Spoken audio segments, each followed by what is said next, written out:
Doctor Sudhakar గారి విషయాన్ని మనం చర్చించాలని చెప్పేసి అనుకుంటా ఉన్నాం. అయితే కొంతమంది మిత్రులు కొన్ని అంటే ఇంతకంటే ముందే లైవ్ స్టార్ట్ కావడానికంటే ముందే నాకు కొన్ని మెసేజ్లు ఫోన్లు చేస్తూ ఉన్నారు. సరే ఓకే, మీరు చేయడం తప్పని నేను అనట్లేదు, కానీ వాటికి సమాధానం నేను చెప్పాల్సినటువంటి అవసరం ఉందని నేను అనుకుంటా ఉన్నాను. ఫస్ట్ థింగ్ ఏంటంటే, నేను మాట్లాడకముందే ఒక పార్టీకి వ్యతిరేకంగా మాట్లాడతా అనే ఫీలింగ్లో కొంతమంది ఉన్నట్టుగా నాకు అనిపించింది. కాబట్టి అది మర్చిపోండి మీరు. నేను ఏ పార్టీకి అనుకూలం కాదు, ఏ పార్టీకి వ్యతిరేకం కాదు. ఫస్ట్ థింగ్ అంటే వ్యతిరేకం కాదు అంటే విషయాన్ని బట్టి వ్యతిరేకిస్తాం. అనుకూలం కాదు అంటే ప్రజా సంక్షేమం కోసం అనుకూలంగా ఉంటే ప్రజా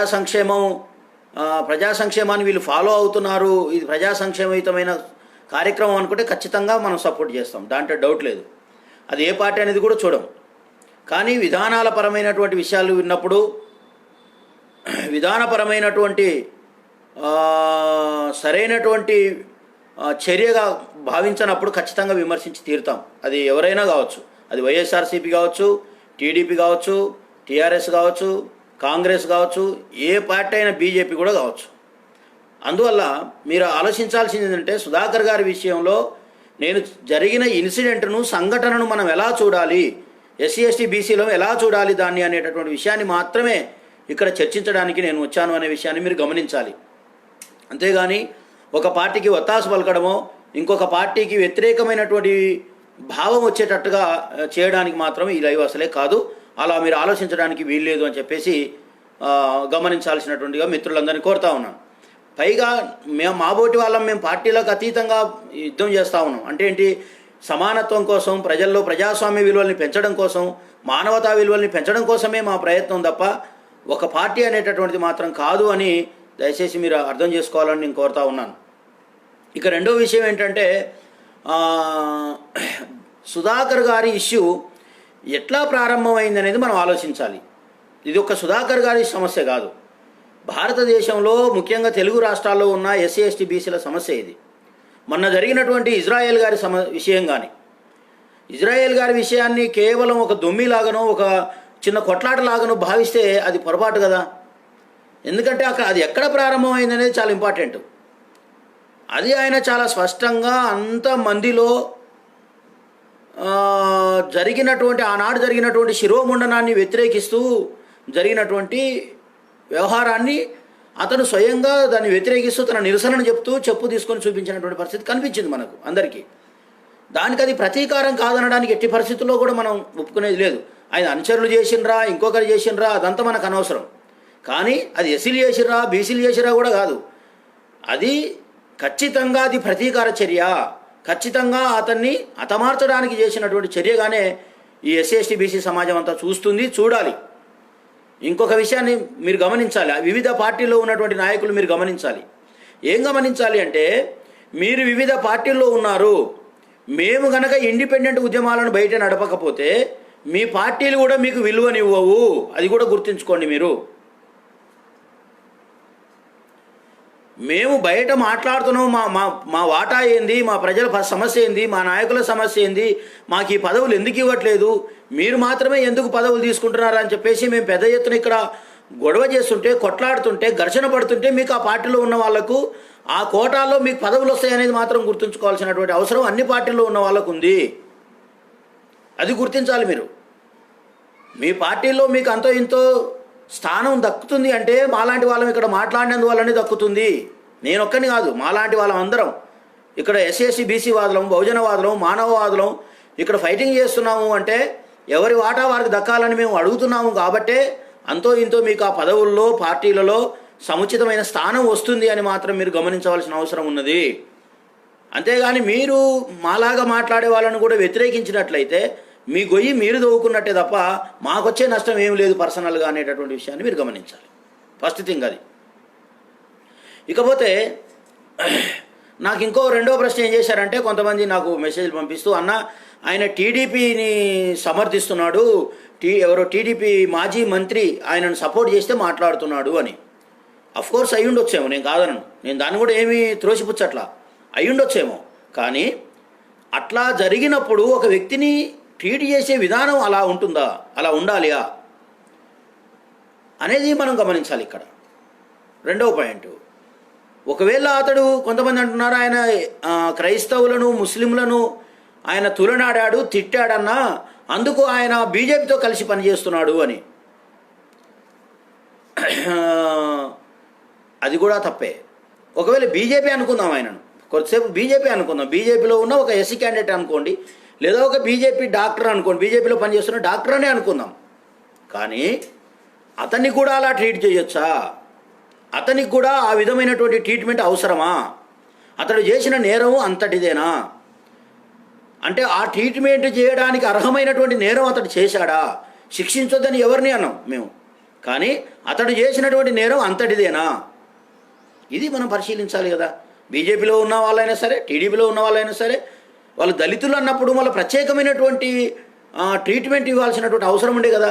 ఎందుకు ఆయన దళితుడని వాళ్ళకి తెలియదని మీరు అనుకోవచ్చు, కానీ తెలుసు అప్పటికే. ఎందుకు తెలుసు అనేది ఇప్పుడు మనం మాట్లాడదాం. ఎక్కడ ప్రారంభమైంది, అది ఎక్కడ ప్రారంభమైంది అనే విషయాన్ని మనం మాట్లాడదాం. అందుచేత సుధాకర్ గారి విషయాన్ని ఒక వ్యక్తిగతంగానో ఒక పార్టీ విషయంగానో మీరు భావించడానికి వీల్లేదనేది నా అభిప్రాయం.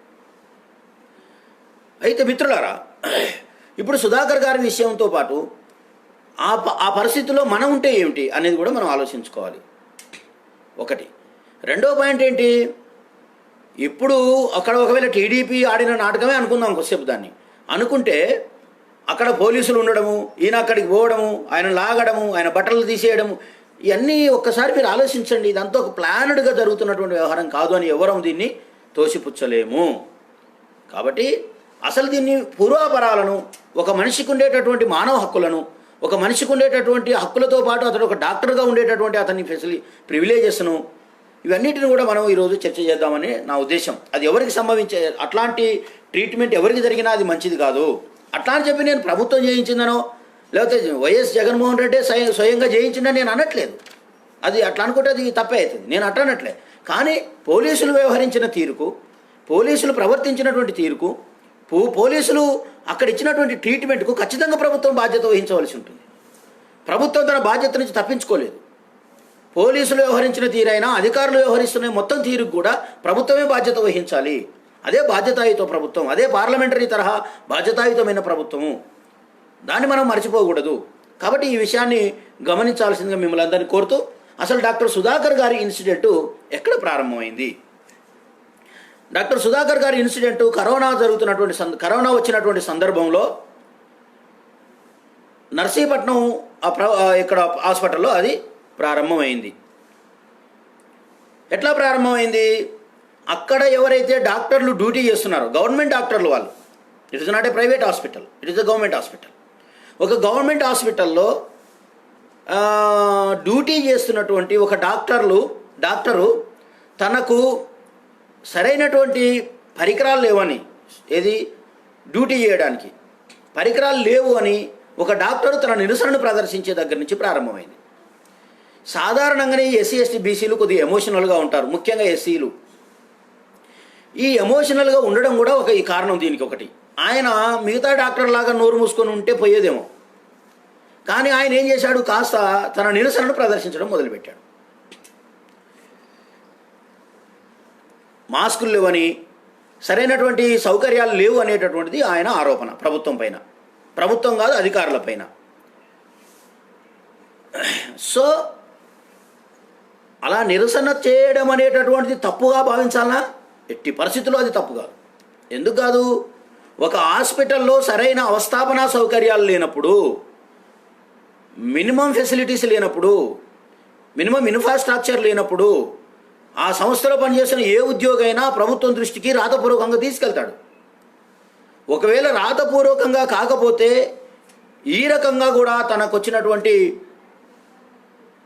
పద్ధతుల్లో, అది కూడా ప్రజాస్వామ్య పద్ధతుల్లో ఆయన నిరసన వ్యక్తం చేశాడు, తన ఆగ్రహాన్ని వ్యక్తం చేశాడు. అంతేగాని వేరే పద్ధతుల్లో ఆయన వెళ్ళలేదు. ఆయన ఇవి లేవు, ఇది ఎట్లా చేయాలి మేమని తన ఆవేదనను మాత్రమే నిరసన రూపంలో వ్యక్తపరిచాడు. అది ప్రజాస్వామ్యయుతంగా ఒక ఉద్యోగికి ఉన్నటువంటి హక్కే. అతను యూనియన్ ద్వారా వ్యక్తపరిచినా, ఒక్కడిగా వ్యక్తపరిచినా, అదే 100 మంది నేర్చుకొని రోడ్డు మీద కూర్చుంటే సరిపోయేదా? అది నిరసన కదా? అది ఇంకా ప్రమాదకరం కాదా?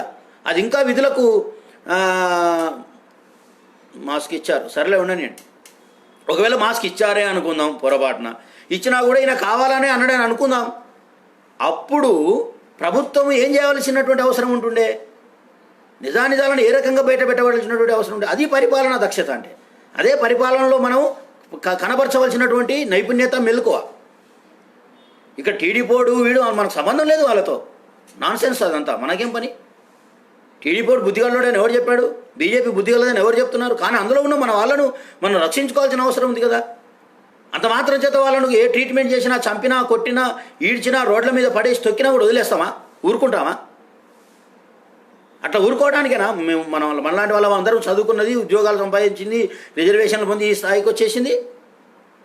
అది ఎస్సీ ఎస్సీ బీసీలో ఎవరికి వచ్చినా కూడా ఊరుకునేది లేదు. అట్లా అని చెప్పి వేరే కులాల వాళ్ళకు అంటే ఫార్వర్డ్ క్యాస్ట్కి వచ్చిందంటే కూడా మనం ఒప్పుకోం.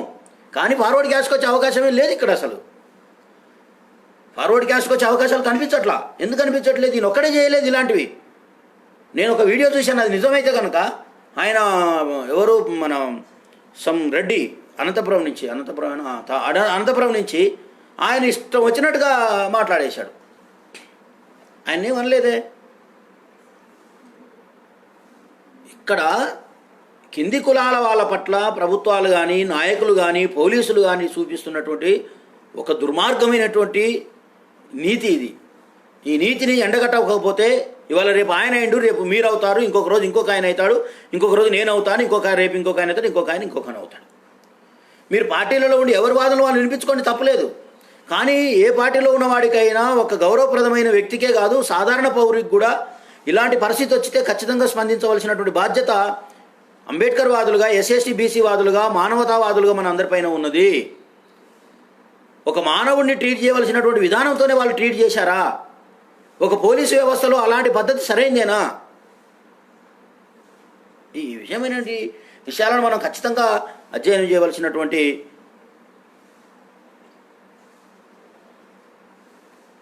అవసరం ఉన్నది. సో ఇది మాస్కులతో ప్రారంభమైంది. అతను సస్పెన్షన్ అయిపోయింది. సస్పెన్షన్ అయిపోయిన తర్వాత అతడు మానసికంగా కుంగిపోయినటువంటి వాతావరణం కూడా మనకు కనబడతా ఉంది. మానసికంగా కుంగిపోవడం అంటే పిచ్చోడు కావడమా? ఫ్రస్ట్రేషన్ గురి కావడం అంటే పిచ్చాసుపత్రికి పంపించాలి అతన్ని. అట్లా అనుకుంటే ఒక దశలో వైఎస్ జగన్మోహన్ రెడ్డి గారు ఇదే ఎయిర్పోర్ట్లోకి ఆయనను వెళ్ళనివ్వనప్పుడు అతడు ప్రదర్శించినటువంటి ఒకసారి కోపాన్ని మీరు చూడండి. ఒకసారి ఆ వీడియో తీసి చూడండి ఎలా ఉందో. అది తనకు అన్యాయం జరిగినప్పుడు, తన పట్ల అన్యాయంగా బిహేవ్ చేసినప్పుడు ఒక వ్యక్తి తన యొక్క ఎమోషన్ను అలాగే వ్యక్తపరుస్తాడు. అది ఫ్రస్ట్రేషన్. అది కట్ చేస్తే అక్కడ ప్రారంభమై అక్కడ ఆయన సంఘటన అది కొనసాగుతూ వచ్చింది. దాంట్లో పార్టీల సంబంధాలు ఉండొచ్చు, లేకపోతే ఈయన ఇంకొక పార్టీకి అనుబంధంగా ఉండొచ్చు, అవన్నీ జరిగినాయి. ఓకే, దాన్ని మనం కాదనట్లేము. అది రాజకీయంగా చూసుకోండి, మీరు రాజకీయంగా ఎదుర్కోండి దాన్ని. ఓకే, ఆ తర్వాత రెండో దశకు వచ్చినప్పుడు రెండవ సంఘటన జరిగింది. ఈ రెండవ సంఘటన జరిగినటువంటి తీరుతెన్నులను మనం గమనిద్దాం. ఆయన అక్కడికి వచ్చిన తర్వాత, అతన్ని బయటికి తీసుకొచ్చిన తర్వాత అతను కొంతసేపు మాట్లాడాడు మీడియాతో. మిగతా విషయాలు అయితే మనకు అందుబాటులో లేవు. అక్కడ ఆయనతో కొద్దిసేపు మాట్లాడినటువంటి సందర్భాన్ని మనం గమనిస్తే ఏం చెప్పాడు? నన్ను బలవంతంగా బయటికి లాగారు, నీకు ఇంత డబ్బులు ఎక్కడి నుంచి వచ్చినాయని ప్రశ్నించారు, బాగా తాగి ఉన్నావు అనేటటువంటి విషయాన్ని నా మీద వాళ్ళు కావాలని అది చేస్తున్నారు, ఎస్టాబ్లిష్ చేస్తున్నారు అని చాలా స్పష్టంగా ఆయన చెప్తా ఉన్నాడు. అంటే అక్కడ సస్పెండ్ అయినప్పుడే ఇతడు దళితుడని అన్ని పత్రికల్లో, అన్ని మీడియాల్లో వచ్చింది. ఆయన స్వయంగా నేను డాక్టర్ను పలానా అని చెప్పాడు. చెప్పిన తర్వాత ఒక దళితుడిని ఒక ప్రభుత్వమే కానీ, ఒక అధికారి కానీ ఏ పద్ధతుల్లో ట్రీట్ చేయాలి? ఒకడు తాను ఎస్సీనని క్లెయిమ్ చేసుకున్నప్పుడు ఈ ప్రభుత్వాలే కానీ ఎవరైనా సరే ఖచ్చితంగా అట్రాసిటీకి గురి చేసేటటువంటి విధంగా ఉండడానికి వీల్లేదు, మానసికంగా ఇబ్బంది పెట్టేటటువంటి తరహాలో బిహేవ్ చేయడానికి వీల్లేదు. అట్రాసిటీ యాక్ట్ చదవండి మీరంతా, దాన్ని ఎవరైనా సరే అట్రాసిటీ యాక్ట్ అర్థం చేసుకోండి మీరు. కాబట్టి అతని యొక్క మానసిక ఆవేదనకు గురి చేసేటటువంటి విధానాన్ని ప్రభుత్వమే కానీ, ప్రైవేటు వ్యక్తే కానీ ఎవరు కూడా దాన్ని చేయడానికి వీల్లేదు. ఎందుకంటే వీళ్ళందరూ ఆల్రెడీ సమాజంలో ఇప్పటికే కుంగి కుషించి వేదనలకు బాధితులైనటువంటి వ్యక్తులు. ఇలాంటి వ్యక్తులను సమాజంలోకి వచ్చినప్పుడు అతడు సమాధానం చెప్పాడు, దానికి సరైనటువంటి సమాధానం చెప్తూనే ఉన్నాడు. కానీ బలవంతంగా నన్ను బయటికి లాగారని ఆయనే స్వయంగా చెప్తున్నాడు. సరే లాగారు, ఓకే, తప్పులేదు. తాగాడు అనుకుందాం కొద్దిసేపు.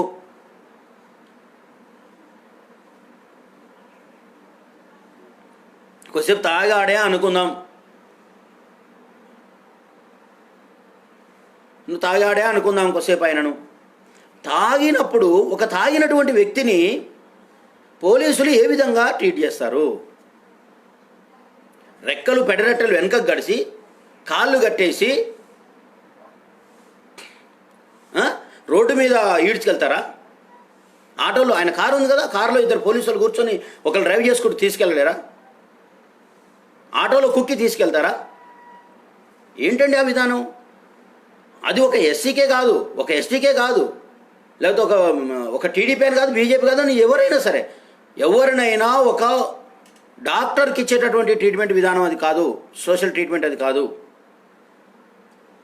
డాక్టర్ను ఒకవేళ మీరు డాక్టర్ను ఆయన చేసిన తప్పులకు మీరేమైనా చేయాలనుకుంటే అతను చాలా మర్యాదపూర్వకంగానే తీసుకెళ్లేటటువంటి అవకాశం ఉంది. లేదు అనేటటువంటిది లేదు, అవకాశం ఉంది మీకు. కానీ అవకాశం ఉన్నప్పటికీ కూడా మీరు ఈ విధంగా ట్రీట్ చేశారు. ఇది సరైనటువంటి పద్ధతి కాదు. ఇది సరైనటువంటి పద్ధతి కాదు అని చెప్పడానికి మాత్రమే నేను ప్రయత్నం చేస్తూ ఉన్నాను. జగన్మోహన్ రెడ్డిని రెడ్డిగానో ఇంకొకరిగానో నేను చూడడం లేదు ఇక్కడ. అఫ్కోర్స్ జగన్మోహన్ రెడ్డి రెడ్డి కావచ్చు, నేను కాదనట్లేను. కానీ ఒక ప్రభుత్వాధిపతి ఆయనే దీనికి సహకరిస్తున్నాడని అనుకున్నాను. కానీ తన ప్రభుత్వంలో ఉన్నటువంటి ఉద్యోగులు చేస్తున్నటువంటి పనితీరును అతను చూడవలసినటువంటి అవసరం ఉన్నది. అది ఆయన బాధ్యత కూడా. అందువల్ల ఇక్కడ పోలీసులు వ్యవహరించినటువంటి తీరు చాలా బాధాకరం, చాలా అబ్జెక్షనబుల్గా ఉంది. అది ఒక వ్యక్తికి ఇవ్వాల్సినటువంటి విధానం కాదు, గౌరవం కాదు. అందులో ఒక డాక్టర్కి ఇవ్వవలసినటువంటి గౌరవం అంతకంటే కాదు. అందులో ఒక గౌరవప్రదమైన డాక్టర్ అయిన దళితునికి ఇవ్వవలసినటువంటి, దళితుడని వాడకూడదు నేను కానీ వాడుతున్నాను, ఒక షెడ్యూల్డ్ క్యాస్ట్ డాక్టర్కి ఇవ్వవలసినటువంటి విధానం అంతకంటే అసలు కాదు. ఇది మనం గమనించాలి. ఒక మానవత, మనుషులో ఎవడైనా మానవత్వం ఉన్న ఒక్కడైనా సరే, అది ఏ కులమైనా, irrespective of caste, creed, religion, ఏదైనా సరే, జెండర్, ఒక వ్యక్తిని అలా రోడ్డు పైన చేయవలసినటువంటి అవసరం లేదు. ఇది గుర్తుపెట్టుకోండి. ఇప్పుడు చాలామంది మీరు సంతోషపడవచ్చు కాక, కానీ రేపు జరగబోయేటటువంటి పరిణామాలు కూడా రేపు నీ దగ్గరకు వచ్చిన తర్వాత కూడా ఇది అర్థమవుతుంది అనేది మీరు గమనించాల్సినటువంటి అవసరం ఉన్నది. ఇది ఒక పార్శ్వం. కాబట్టి ఖచ్చితంగా డాక్టర్ సుధాకర్ పైన జరిగినటువంటి దాడిని వ్యతిరేకిస్తున్నాం, ఖండిస్తున్నాం. ప్రభుత్వం దీనిపైన వెంటనే స్పందించవలసినటువంటి అవసరం ఉంది. సంబంధిత అధికారులు దీనికి సరైనటువంటి వివరణ ఇవ్వవలసినటువంటి అవసరం ఉంది. ఆయనను విడుదల చేయవలసినటువంటి అవసరం ఉన్నది. ఒకవేళ ఇంకా ఆయనను ఏమనేసి మీరు చట్టపరంగా ఆయనను ఎదుర్కోండి, చట్టపరంగా అతనిపైన చర్యలు తీసుకోండి. కానీ ఈ విధమైనటువంటి పద్ధతి అయితే సరైనది కాదు. మెంటల్ హాస్పిటల్ పంపించాలంటే అప్పటికే డాక్టర్లు కానీ స్టాఫ్ కానీ అతన్ని మెంటల్ డాక్టర్ అని, మెంటల్ వాడని అప్పటికే ఆయనను మానసికంగా సరైనటువంటి పద్ధతుల్లో లేడు అని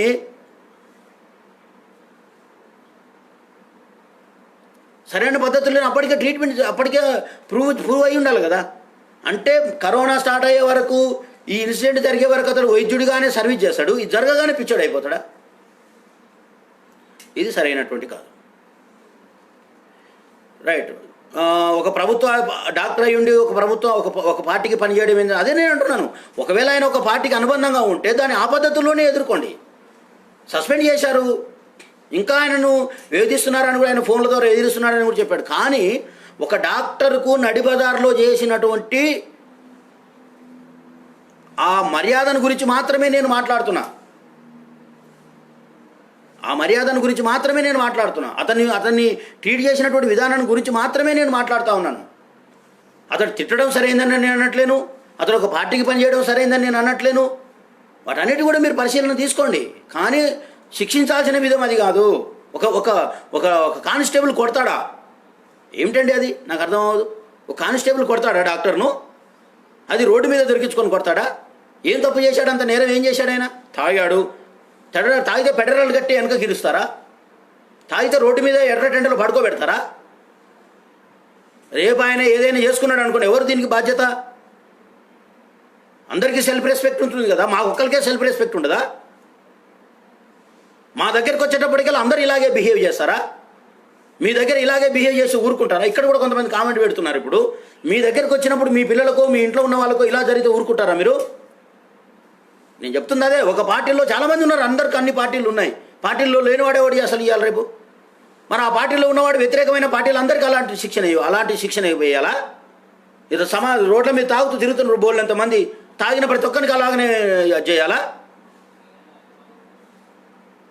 సరైనటువంటి పద్ధతి కాదు.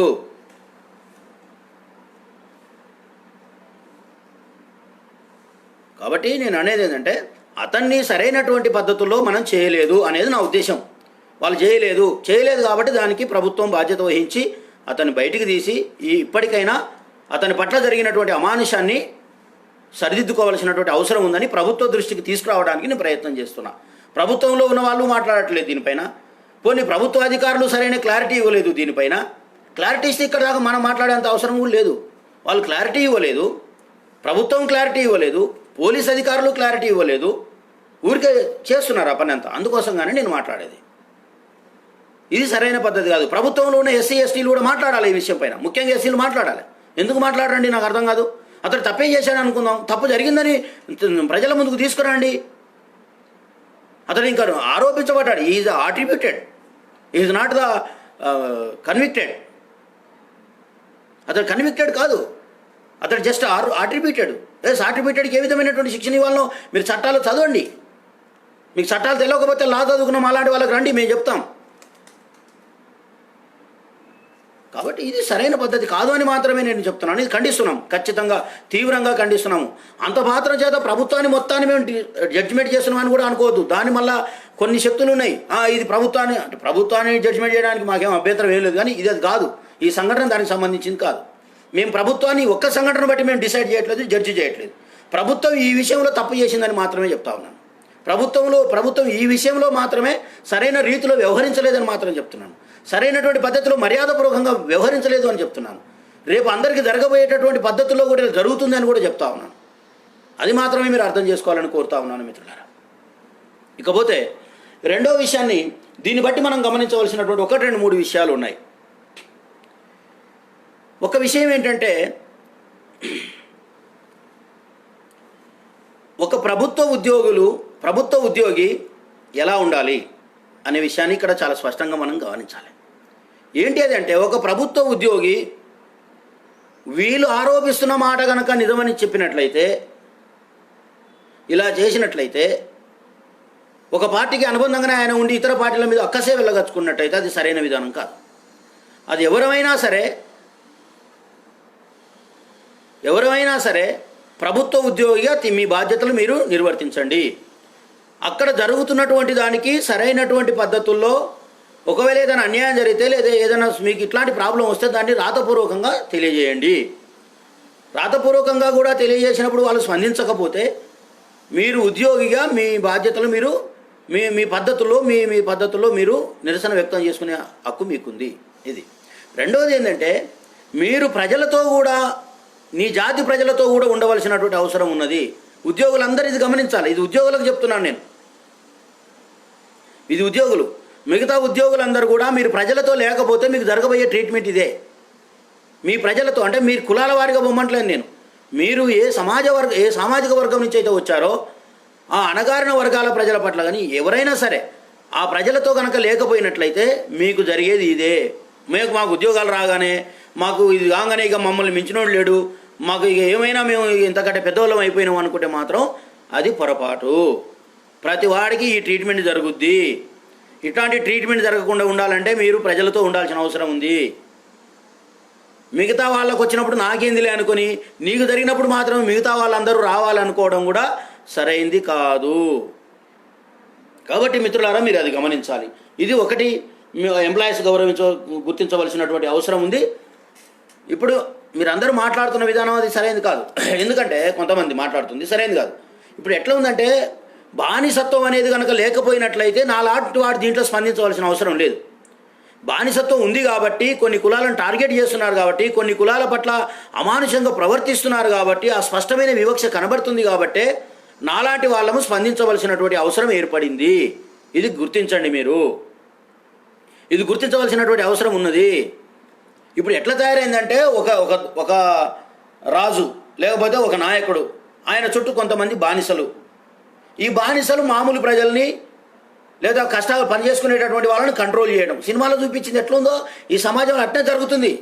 నాట్ ఓన్లీ అబౌట్ సుధాకర్, ఈ సమాజంలో మొత్తం అక్కడ కానీ ఇక్కడ కానీ దేశంలో మొత్తం అట్లాగే జరుగుతుంది. ఒక నాయకుడు ఉంటాడు, ఆ నాయకుడు చుట్టూ కొంతమంది బానిసలు ఉంటారు. ఈ బానిసలు మొత్తం సమాజాన్ని కంట్రోల్ చేయడానికి ప్రయత్నిస్తుంటారు, వాళ్ళ మీద పెత్తనం చేయడానికి ప్రయత్నిస్తుంటారు, వాళ్ళని బానిసలుగా ఉంచడానికి మాత్రమే ప్రయత్నం చేస్తూ ఉంటారు. ఇలాంటి ప్రయత్నాలు చేస్తున్నారు కాబట్టే మాలాంటి వాళ్ళం మాట్లాడవలసిన అవసరం ఏర్పడుతుంది. ఇది అదేనేమో అని మేము సందేహించవలసినటువంటి పరిస్థితి ఏర్పడుతుంది. ఒకవేళ అదే కనుక జరిగినట్లయితే ఇది మొత్తం జాతి ఆత్మగౌరవానికి సంబంధించినటువంటి విషయము. ఇది మొత్తం సెల్ఫ్ రెస్పెక్ట్కి సంబంధించినటువంటి విషయము. కాబట్టి ఒక సెల్ఫ్ రెస్పెక్ట్ను తీసుకొని ఆ సెల్ఫ్ రెస్పెక్ట్ లేకుండా ప్రజలందరినీ ఇట్లా అమానుషంగా ఒకవేళ చేస్తున్నారేమో, ఇది ఇంకా చాలా చాలా విధాలకు దారితీస్తుందేమో అని భయాందోళనకు గురైన మాత్రమే మేము ఇక్కడ స్పందించడం జరుగుతూ ఉన్నది.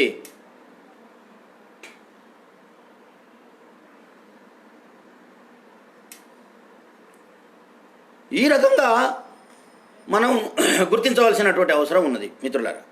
సో ఫస్ట్ పాయింట్ ఏంటంటే, మనము బానిసత్వం కనుక లేకపోతే సమాజం అంతా మంచిగానే ఉంది అనుకుంటే ఇలాంటి వాతావరణం లేదు. మొత్తం సమాజం ఇట్లే ఉంది. గల్లీ కానించి మొదలుకుంటే చిన్న చిన్న లీడర్ల దగ్గర నుంచి మొదలుకుంటే మొత్తం దేశవ్యాప్తంగా ఉండేటటువంటి లీడర్ల వరకు ఇదే కొనసాగుతుంది సమాజంలో. అందుకే ఈ జాతిని కాపాడుకోవాల్సిన బాధ్యత ఉంది, ఈ సమాజాన్ని కాపాడుకోవాల్సిన బాధ్యత ఉంది, ఈ సమాజంలో మానవత్వాన్ని కాపాడుకోవాల్సినటువంటి బాధ్యత ఉంది, ఈ ప్రజల సెల్ఫ్ రెస్పెక్ట్ని కాపాడవలసినటువంటి బాధ్యత ఉంది. బాబాసాహెబ్ అంబేద్కర్ గారు ఇచ్చినటువంటి నిర్దేశాల మేరకు ఈ సమాజంలో పనిచేయవలసినటువంటి అవసరం ఉన్నది.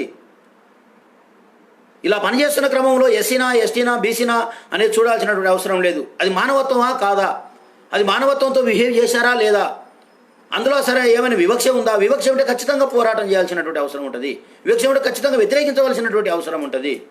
కాబట్టి ఈ సమస్యను కేవలం ఎస్సీ ఎస్టీ సమస్యగా కాకుండా ఇది మానవ సమస్యగా, మానవ హక్కుల సమస్యగా, ఇది మానవ హక్కుల సమస్యగా, ఒక మనిషికి హక్కులు ఉంటాయి, సమాజంలో బ్రతికే హక్కు ఉంటుంది, దర్జాగా బ్రతికే హక్కు ఉంటుంది, టీవీగా బ్రతికే హక్కు ఉంటుంది. ఒక నేరస్తుని కూడా హక్కులు ఉన్నాయి ఈ రాజ్యాంగంలో, ఈ చట్టంలో. అతను ఇంకా నేరస్తుడు కూడా కాదు. కాబట్టి నేరస్తుని కూడా ఎలా మనము అతని పట్ల ఎలా బిహేవ్ చేయాలి, ఎలా ప్రవర్తించాలనేటటువంటి దిశానిర్దేశం ఉంది. వాటన్నింటినీ వైలేట్ చేయడం అంటే మానవ హక్కులను వైలేట్ చేయడం అవుతుంది. ఒక డాక్టర్కు ఉండే హక్కులు పక్కన పెట్టండి, కానీ ఒక మనిషికి ఉండేటటువంటి హక్కులే మినిమం ఇక్కడ అప్లై కాలేదు.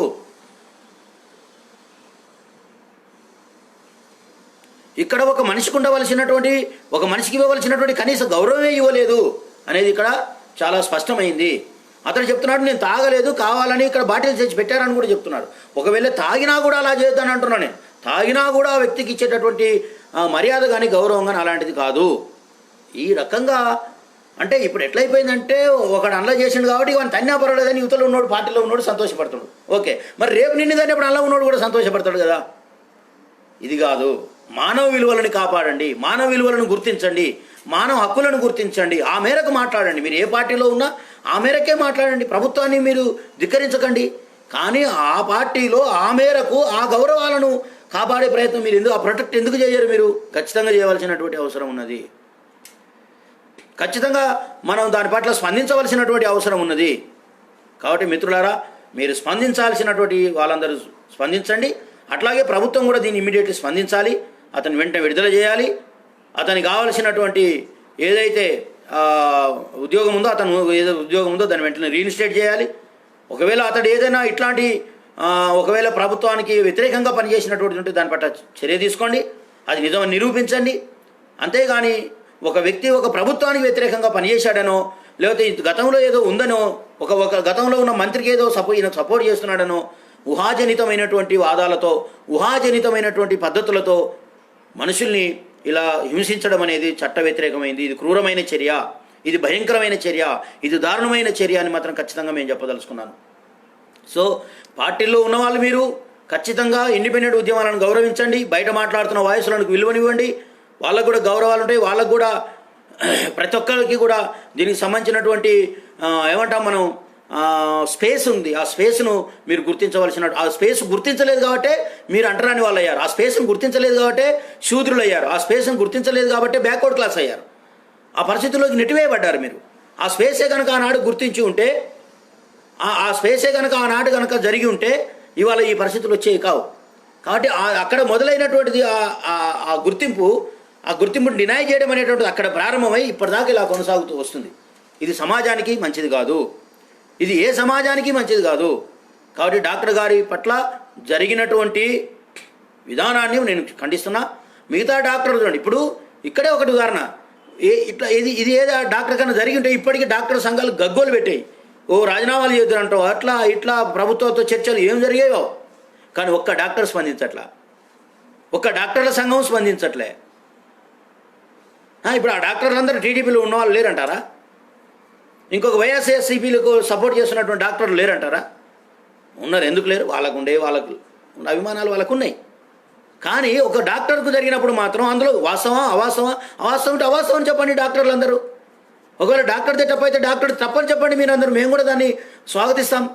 నిజమైతే ఎవరైనా స్వాగతించాల్సిందే. కానీ అవేవి వాళ్ళ డాక్టర్ సంఘాలు చేయట్లేదు, ఉద్యోగ సంఘాలు చేయట్లేదు. అందువల్ల ఈ విధానం సరైనది కాదు అని మీరందరూ గుర్తిస్తారని నేను మీ అందరికి కూడా ప్రత్యేకంగా కోరుకుంటూ, మీరు డాక్టర్లు స్టాఫ్స్ అంతా కూడా ఒకరోజు దీని పట్ల నిరసన వ్యక్తం చేయండి. అసలు ఎందుకు ఇట్లా జరిగింది అనేది వాస్తవాలను బయటికి తీయండి. అది జరగదు అట్లా, ఎందుకంటే వివక్ష ఉంది అని క్లియర్గా అర్థమవుతుంది. ఇక్కడ వివక్ష ఉంది అని క్లారిటీగా చెప్పలేన, అసలు ఎంత భయంకరంగా ఉంటుందో నేను నాకు జరిగిన ఒక సంఘటన చెప్తా. ఇటీవల కాలంలో ఓల్డ్ సిటీలో ఒక ఎంఐఎం పార్టీకి అనుచరుడు అట, వాడు ఎవడో మాకు తెలియదు, వాడు ఒక అమ్మాయిని రేప్ చేశాడు. అది పేపర్లలో చాలా లేటుగా వచ్చింది, ఎక్కడో చిన్న కొంచెం వచ్చింది, అది ఎవరికి తెలియదు. అది అట్లా ఇట్లా తగులుకుంటూ కొంతమంది పుణ్యమని మా దాకా వచ్చింది. వచ్చిన తర్వాత నేను సుల్తాన్ బజారు, ఇక్కడ చాదర్గట్టు, దానికి ఏసీపీ సుల్తాన్ బజార్ అనుకుంటా, ఆయనకు ఫోన్ చేశాను. నేను ఫోన్ చేసి, సార్ నేను ఇట్లా పలానా డాక్టర్ కదిరే కృష్ణ, ఇది నేను ఇట్లా లెక్చరర్ను, ఇదంతా చెప్పుకుంటూ వచ్చినాను. పైగా నేను ఎంపీకి పోటీ చేశాను, ఎమ్మెల్యేకి పోటీ చేశాను అని కూడా చెప్పాను. ఒక పార్టీకి వర్కింగ్ ప్రెసిడెంట్గా పనిచేస్తున్నానని కూడా చెప్పాను. ఆ తర్వాత చేశానని చెప్పాను. తర్వాత సార్ నేను ఎస్ఎస్టీ బీసీల తరఫున మాట్లాడుతున్నానని కూడా చెప్పాను. ఆయన ఏమన్నాడు తెలుసా? చెప్పమ్మా అన్నాడు. అదే ఒక ఓడిపోయిన వాడైనా సరే ఒక ఎమ్మెల్యే క్యాండిడేట్ను ఏసీపీ అలాగే మాట్లాడతాడా? నేను చెప్పకపోతే నన్ను అట్లా ట్రీట్ చేయొచ్చు, కానీ చెప్పిన తర్వాత కూడా అలాగే మాట్లాడాడు ఆయన. ఒక్కసారి కాదు 10 సార్లు అన్నాడు. ఇది ఏంటంటే సమాజంలో నేను ఎస్ఎస్టీ బీసీని వాడగానే ఆయన వెంటనే చెప్పమ్మా. నాకు తెలిసి అతని శక్తి ఏందో, అతని కథ ఏందో కూడా నాకు తెలియదు. అతను నా ముందు కూర్చుంటే అతడు ఏందో కూడా నాకు తెలియదు. కానీ అతను నన్ను అట్లా ట్రీట్ చేస్తున్నాను. అయినా సరే చాలా టీవీగా నేను జరగవలసిన విషయాలన్నీ మాట్లాడి ఏం జరుగుతుందో ఏంటో అదంతా తీసుకున్నాను. అంటే స్పష్టంగా ఇక్కడ వివక్ష అర్థమవుతుంది, ఎక్కడ పోయినా అది కనబడుతుంది. కాబట్టి ఇది వివక్షపూరితంగా చేశారేమో అని ఖచ్చితంగా భావించవలసిన పరిస్థితి ఉంది. ఇప్పుడు మేము ఈ ప్రజల కోసం ఖచ్చితంగా ఇంకా ఇప్పుడు కూడా ఈ రోజుల్లో కూడా అలాంటివి జరిగితే మేము ఊరుకునే ప్రశ్నే లేదు. తాయిగాడి అంటే బాబు మీరు ఒకటే మెసేజ్, తాగితే కొడతావా? తాగితే చంపుతారా? తాగితే ఫెడరేటర్లు గట్టి విరుస్తారా? ఎంతమంది తాగుతాట్లేదు రోడ్ల మీద చూపిస్తారండి. నేను తాగినోని తీసుకెళ్ళి పోలీస్ స్టేషన్లో పెట్టండి, ఎవరు వద్దన్నారు? నేను దాన్ని వద్దనట్లే, కానీ మీరు వ్యవహరించిన తీరేందని ప్రశ్నిస్తున్నా నేను. పోనీ అలా చేశారు, జరిగింది, ఒక్కలన్నా పోలీసులు వచ్చి ఒక ఆఫీసర్ వచ్చి దాని మీద వివరణ ఇచ్చాడా? ఏ ఆఫీసర్ అన్నా దాని మీద సంబంధించినటువంటి ఏ పేపర్లన్నా వచ్చిందా? పోనీ ప్రభుత్వ అధికారిక పత్రిక కాకపోయినా అనధికారిక పత్రిక సాక్షిలోనైనా వచ్చిందా? అని వివక్షపూరితంగా వ్యవహరిస్తున్నారని కళ్ళ ముందర కనపడుతుంటే కూడా మళ్ళా మీరు దానికి వంక పూయడానికో తాగడానికో, ఏ తాగాడు ఒక పార్టీకి ఉన్నాడు అయితే చంపేస్తారా ఏంటి? వాళ్ళకి హక్కులు ఉండవా? వాళ్ళకి గౌరవం ఉండదా? వాళ్ళకి మర్యాద ఉండదా? వాళ్ళ పట్ల అట్లాగే బిహేవ్ చేస్తారా పోలీసులు? అసలు ఎట్లా బిహేవ్ చేస్తున్నారో మీకు తెలుస్తుందా? ఇవన్నీ మీరు పోలీసులకు ఉండే హక్కులు పోలీసులకు ఉన్నాయి, కానీ పోలీసులకు ఉండే లిమిటేషన్స్ కూడా ఉన్నాయి. పోలీసులు తమ యొక్క లిమిటేషన్స్ను ఎట్టి పరిస్థితుల్లో కూడా దాన్ని ఫాలో అవ్వట్లేదు. ప్రతి చోట ఆ లిమిటేషన్స్ను వైలేట్ చేస్తూనే ఉన్నారు. మరి వాళ్ళకేంటి శిక్ష? ప్రతి చోట చూపిస్తాను నేను, పొద్దున లేచిన కాంచి సాయంత్రం వరకు.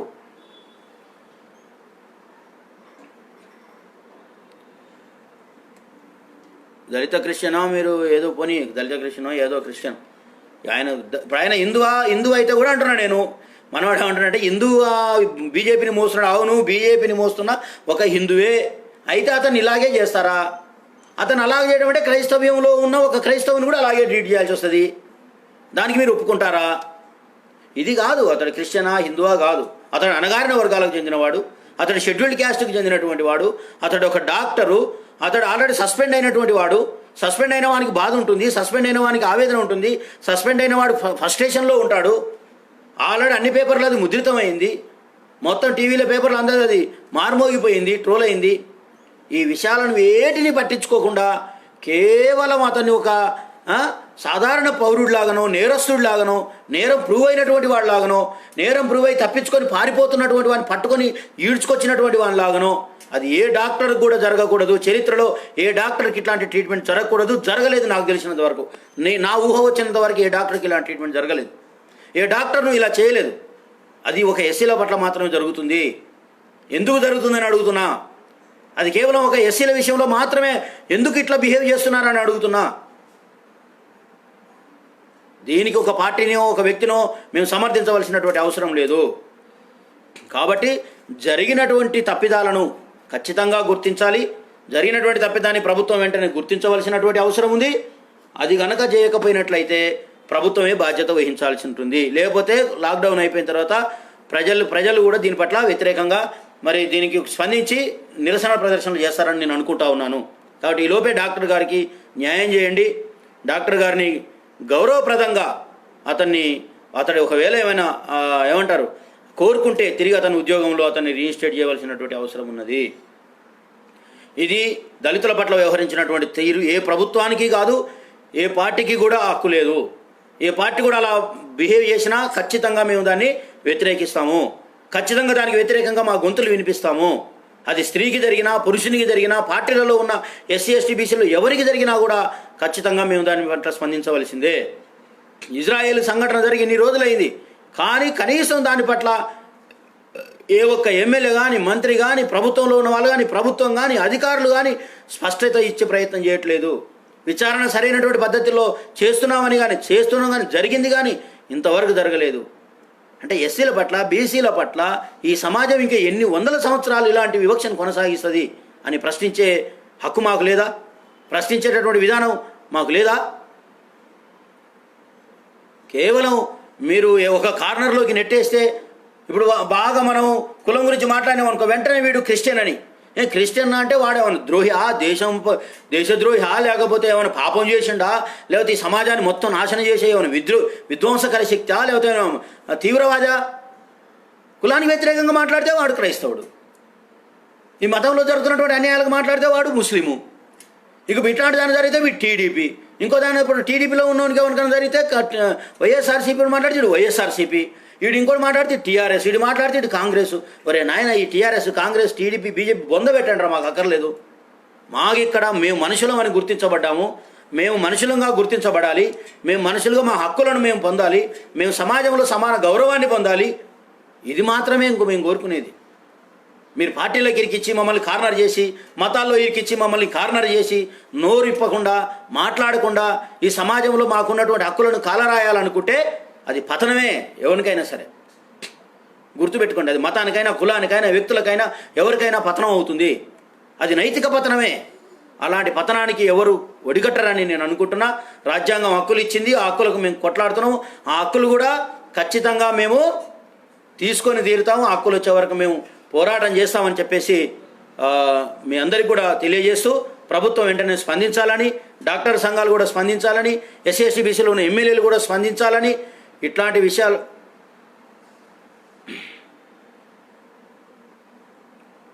కాబట్టి మనం అందరం కూడా ఇటువంటి విషయాల పట్ల స్పందించాలి. అటు ఇజ్రాయెల్ కానీ, ఇటు సుధాకర్ కానీ, ఇంకెవరైనా ఎస్సీ ఎస్టీ బీసీలో ఉన్న వాళ్ళు అన్యాయంగా ఏదో వానికి ఇష్టం వచ్చినట్టు చేసి వాని పని చేస్తే మనం సమర్థించాల్సిన అవసరం లేదు. అన్యాయం అనిపించినటువంటి విషయాల్లో, వాళ్ళకు దక్కవలసినటువంటి గౌరవం దక్కని విషయంలో, వాళ్ళ యొక్క హక్కులు కాలరాయబడ్డటువంటి విషయంలో ఖచ్చితంగా మనం అందరం కూడా స్పందించవలసినటువంటి అవసరం ఉంది. మీరు ఎవరైనా, మీ ఏ పార్టీలో ఉన్నా నేను మీ పట్ల ఇదే తరహాలో వ్యవహరిస్తానని, మీ అందరికీ అందుబాటులో ఉంటాం ఖచ్చితంగా.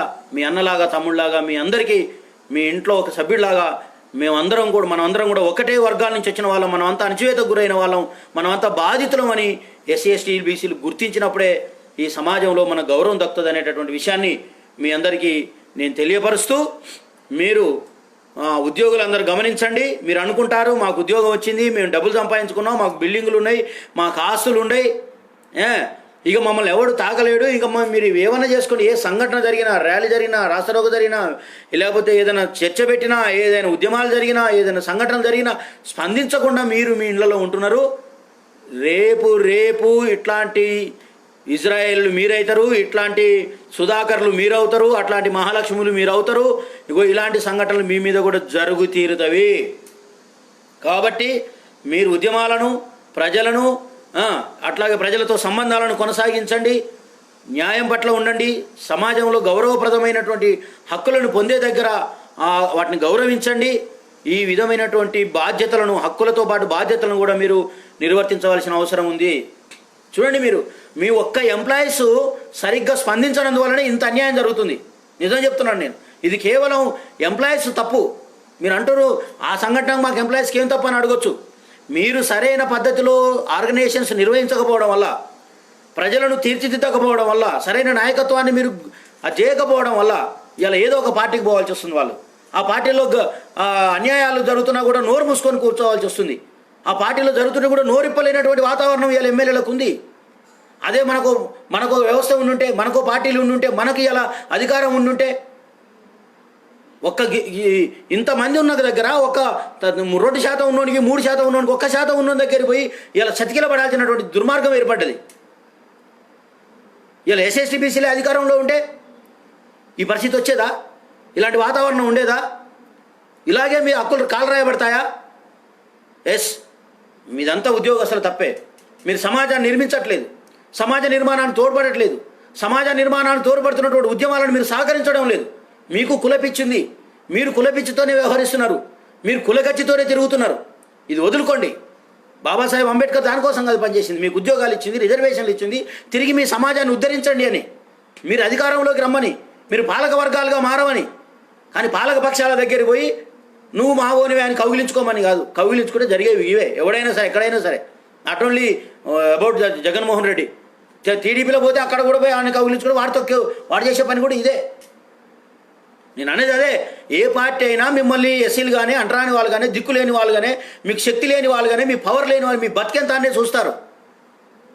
కానీ నీకు సొంత శక్తి ఉంటే, నీకు సొంత పార్టీలు ఉంటే, నీకు సొంత వ్యవస్థ ఉంటే ఇలాంటి వాతావరణం జరిగేది కాదు. ఇలాంటి పరిస్థితులు దాపురించేవి కావు. దీనికి అంతటి కారణం ఉద్యమ సంఘాలది, ఉద్యమ నేతలది, ఉద్యోగస్తుల యొక్క బాధ్యతే. ఇది మీ వైఫల్యమే. దీనివల్ల ఇంకా చాలా సంఘటనలు జరుగుతాయి.